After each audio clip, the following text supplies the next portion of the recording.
Episode की starting में हम देखते हैं गोल्ड रॉजर नाम का पायरेट पकड़ा जा चुका है वर्ल्ड गवर्नमेंट के द्वारा। उसको सज़ा मिलने वाली है, एकदम वो मौत के कगार पर है। और वहाँ पर बहुत ज़्यादा भीड़ इकट्ठा हुई है। भीड़ आम लोगों की है, फ़ौज की है। तो वहाँ के जो फ़ौज वाले लोग होते हैं वो उसको सज़ा देने वाले होते हैं, और जबकि जो कि आम लोग होते हैं वो पूछते हैं कि आपने इतने साल से जो खजाना छुपाया वो किधर है। तो वो जो गोल्ड रॉजर होता है वो बोलता है कि आप सब आज़ाद हो और दम हो तो मेरा जो ख़जाना है जिसका नाम वन पीस है उसको ढूंढ के दिखाओ। मेरा खजाना कहाँ है? तो फिर सुनो, दौलत, शोहरत, ताकत, इस दुनिया में मैंने जो कुछ चाहा सब कुछ मिला। आजाद हो जाओ, समंदर में जाओ, मेरा खजाना ढूंढ के दिखाओ। और इन्हीं शब्दों के साथ गोल्ड रॉजर को मार दिया जाता है, जो कि एकदम से मार दिया जाता है। नई पीढ़ी का जन्म हुआ, लुटेरों के युग की शुरुआत, और शुरू हुई गोल्ड रॉजर के खजाने को खोजने की दौड़, जिसे कहते हैं वन पीस। फिर हमें दिखाया जाता है अपनी पूरी की पूरी सीरीज़ का main character monkey D Luffy, जो कि बीच समंदर में एक नाव में अकेला है, जो कि ईस्ट ब्लू सी में है। और वहाँ पर वो अकेला है और वहाँ उसके सामने एक बर्ड होती है। और उस बर्ड का नाम मुझे एनीमे रिलेटेड नहीं पता है, तो मैंने उसको सिर्फ एज अ बर्ड बोला है। तो बर्ड से वो पूछता है क्या तुम मेरा साथ दोगी वन पीस ढूंढने में। तो वो उड़ जाती है। उसके बाद उसकी जो नाव होती है वो डूबने लगती है, तो वो अपने आप को एक डब्बे में बंद कर कर, एक ड्रम रोल ऐसा डब्बे में बंद करके समंदर में अपने आप को फेंक देता है और ख़ुद उस ड्रम के अंदर ही मतलब बैठा बैठा हुआ चल देता है। तो ये ऐसा वो क्यों कर पा रहा है आपको आगे स्टोरी में पता चलेगा। अगले ही सीन में हमें दिखाया जाता है इस कहानी में एक और कैरेक्टर, जो कि है अलविदा, जो कि अपने आप को बहुत बड़ा पायरेट समझती है, लेकिन वो है कुछ भी नहीं। और वो लोगों को परेशान करती रहती है, यहाँ तक कि जो हमारे उसके खुद के लोग होते हैं उन्हें भी वो ऐसा कुत्तों की तरह पालती है। गलती से मंकी दी लूफ़ी जिस ड्रम रोल में गया था पानी में डूबता टहलता टहलता ओशियन के अंदर, वो पहुंच जाता है अलविदा की शिप में। और वहाँ पर उसकी मुलाकात होती है कोबी। हमारा जो मंकी दी लूफ़ी है उसका कैरेक्टर अलग ही है। वो बनना तो चाहता है बादशाह, लेकिन वो एक अच्छा और नेक इंसान है।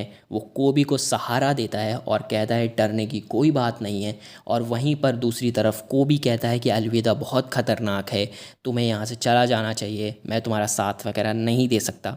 अगले ही सेकंड में हम देखते हैं अलविदा और कोबी कोबी को देख लेती है उस मंकी दी लूफ़ी के साथ।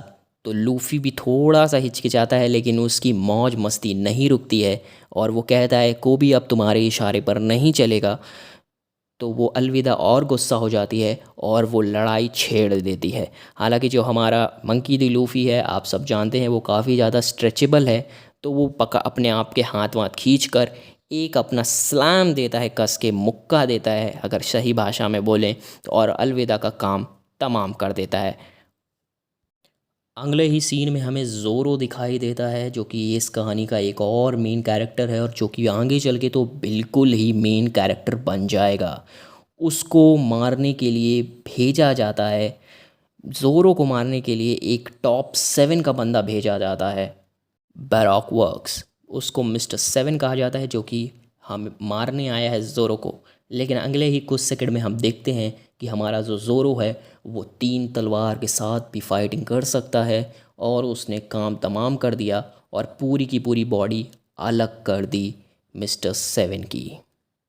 फिर हमें थोड़ा फ्लैशबैक दिखाया जाता है मंकी दी लूफ़ी का। तो हमें देखते हैं कि जो लूफ़ी होता है वो जब अपने दोस्तों के साथ होता है बचपन में, तो वो खा लेता है एक गम गम फ्रूट, या फिर आप कह सकते हो एक ड्रैगन फ्रूट, नहीं कि उसको एक और डीमन फ्रूट भी बोल सकते हो, जिससे उसको स्ट्रेचेबल वाली जो ताकत है वो मिल जाती है।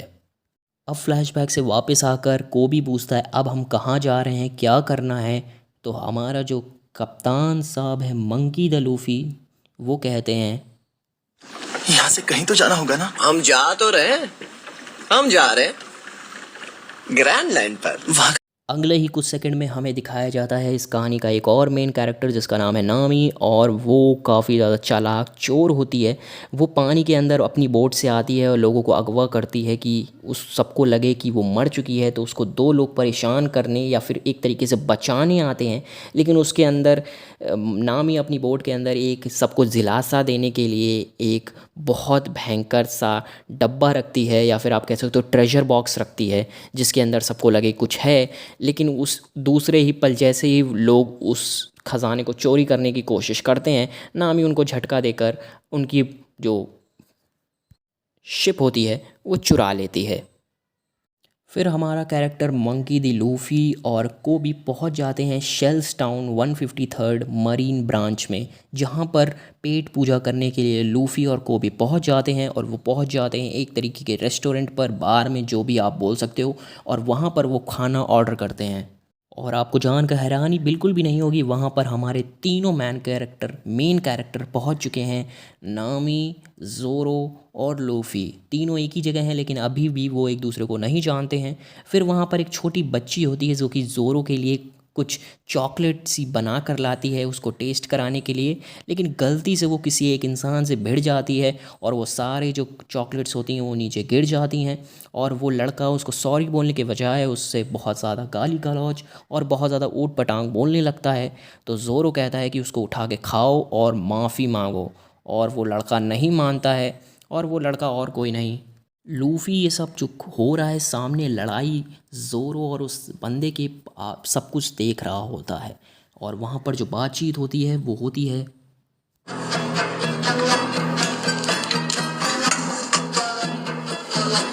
अब ये तुम भी खाओ और बच्ची से माफी मांगो। तू जानता है मैं कौन हूं? एक वर्दी वाला गुंडा जो पूरा खोशू है। और वो बंदा ज़ोरो के सामने तलवार ले आता है, जो कि 3 तलवारों में माहिर होता है ज़ोरो।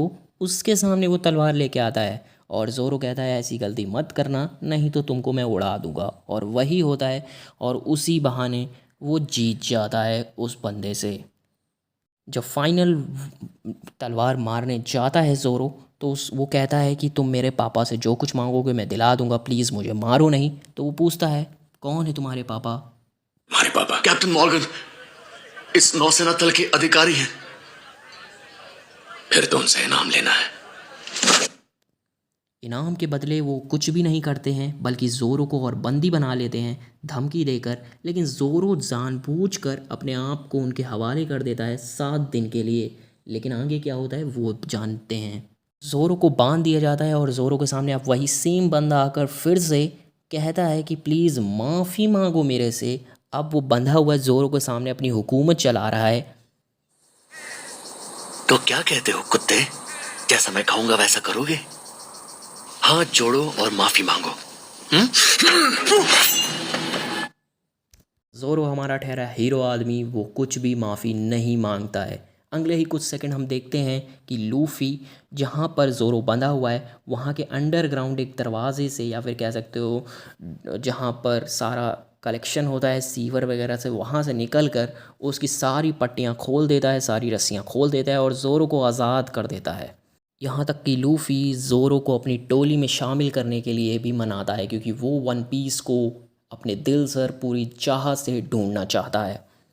फिर अगले ही कुछ पल में हम देखते हैं नामी ने क्या करा। उस भीड़ भाड़ में जब लड़ाई हो रही थी ज़ोरो और उस बंदे के बीच में, उसने क्या करा, एक जो उसके पिताजी थे उनके सैनिकों की मार मोर के उसकी ड्रेस चुरा ली और पहन कर घुस गई ग्रैंड लाइन का नक्शा ढूंढने। ज़ोरो को छुड़ाने के बाद दोनों का आमना सामना हो जाता है नामी और लूफ़ी का। दोनों एक दूसरे से लड़ने की कोशिश करते ज़रूर हैं, लेकिन लड़ाई नहीं होती है। दोनों अपना मकसद बता देते हैं कि उनको ग्रैंड लाइन का नक्शा चाहिए, जो कि नामी कहती है इतना आसान नहीं है, लेकिन लूफ़ी कहता है अच्छा। और वो मजाक मजाक में दोनों एक दूसरे से चलने लगते हैं ढूंढने की ओर। और लास्ट में उनको बड़ी मुसीबत के बाद जस्ट पकड़ने जाने से पहले वो दोनों लोग उस ग्रैंड लाइन के नक्शे को ढूंढ लेते हैं। नक्शा चुराने के बाद जैसे ही वो निकलने की कोशिश करते हैं कि दरवाजे पर कोई आ जाता है, तो वो लोग खिड़की से कूदते हैं और वो खिड़की और कहीं नहीं जाती थी, जहाँ ज़ोरो बंधा हुआ था उसी जगह जाती। तो तीनों लोग अब एक ही जगह इकट्ठा हो चुके हैं, नामी और लूफ़ी और ज़ोरो। तो तीनों लड़ना शुरू कर देते हैं क्योंकि चारों तरफ से गुंडों ने घेर लिया होता है, या फिर आप कह सकते हो सारे क्रू ने घेर लिया होता है, और दोनों फाइट करते हैं तीनों, और तीनों ही जीत जाते हैं एक दूसरे की मदद कर कर। तीनों जीतने के बाद लूफ़ी अपना मन चला इंसान है, वो कहता है कि हम तीनों टोली हैं, लेकिन दोनों मना कर देते हैं। नामी और ज़ोरो कहते हैं हम कोई टोली नहीं है, बस हम एक दूसरे की मदद की है। और देखिए फिर क्या होता है, फिर से वही आ जाता है वो बंदा जिसकी ज़ोरो की लड़ाई हुई थी, जिससे वो मजाक मजाक में आके कहता है, तुम मेरी बेइज्जती करके नहीं भाग सकते, मैं तुम्हें खुद पकड़ूंगा और पापा के हवाले कर दूंगा। इसे कौन बताए कि इस तीनों लोगों ने इनके पापा का काम तमाम कर दिया है। जब तीनों लोग फिर से बैठ जाते हैं नई शिप के और निकलने के लिए, तो वो लूफ़ी जाके अपने दोस्त कोबी को भी बुलाने जाता है, लेकिन कोबी मना कर देता है आने के लिए, क्योंकि वो एक अच्छा इंसान बनना चाहता है और कहता है कि मैंने हमेशा दूसरों की बात मानी है, अब मैं खुद कुछ करना चाहता हूँ।